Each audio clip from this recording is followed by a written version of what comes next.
Magandang araw Pilipinas, narito na ang mga dapat ninyong malaman sa lagay ng panahon. Bagyong Nina lalo pang lumakas habang papalapit sa Kabikulan.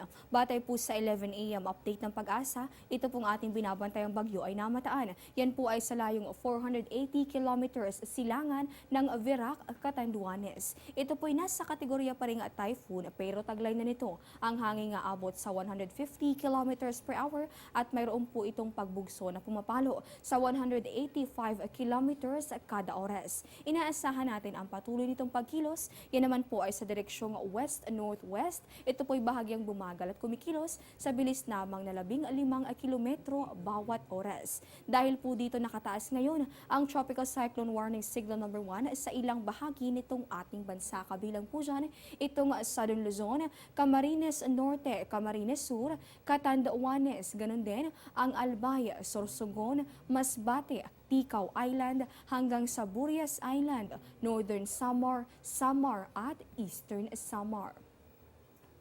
Dahil nga papalapit na sa kalupaan itong ating binabantayang bagyo, asahan na ngayon pa lamang yung pagkakaroon ng katamtaman hanggang sa malalakas na mga pag-ulan sa mga lugar na sakop ng 400 kilometers diameter o yung lawak nitong ating binabantayang sama ng panahon. Dahil nga malakas at mapaminsala itong ating binabantayang bagyo, mahalaga pong malaman natin yung magiging track nito. So ayon po sa Pag-asa, bukas December 25 ay inaasahang tatama itong ating nabanggit na sama ng panahon sa bahagi nitong Catanduanes, Camarines area, bandang gabi po yan. Matapos niyan sa kaparehong araw, mararamdaman din ang masungit na panahon dito sa atin sa Metro Manila, ganun din sa natitirang parte nitong Bicol Region, hanggang sa Calabarzon, maging sa probinsya ng Bulacan, Pampanga, Bataan, Zambales, hanggang sa bahagi nitong Marinduque, pati na rin dito sa Mindoro Provinces, hanggang sa Northern Samar. So dahil nga dito sa ating binabantayang sama ng panahon, dapat pong magdoble ingat yung mga lugar na dadaanan nito sa posibilidad po yan ng pagkakaroon ng baha, pagguho ng lupa o storm surge na aabot ng 2 metro, lalong-lalo na sa bahagi nitong Quezon Province, pati na rin sa Bicol Region hanggang sa Samar. Inaasahan po natin na ito ay tuluyang kikilos palabas nitong Philippine Area of Responsibility. Yan po ay sa December 28, yan naman po ay araw ng Miyerkules. Diyan lamang po kayo, magbabalik pa ang Panahon TV.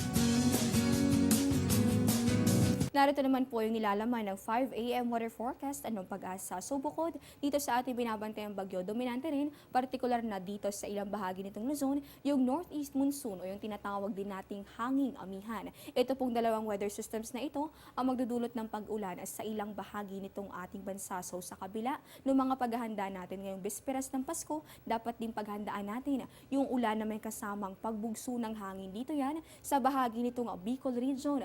Gayon din hanggang dito sa bahagi nitong northern at sa may eastern Samar. Magiging maulap din ang kalangitan na may tsansa nung may hinahangang sa katamtamang pag-ulan dito sa atin sa Metro Manila, pati na rin sa rehiyon nitong Calabarzon hanggang dito sa natitirang parte nitong eastern Visayas. Gayon din sa rehiyon nitong Caraga hanggang sa bahagi nitong Oriental Mindoro. Same weather condition para sa probinsya nitong Marinduque hanggang sa Romblon.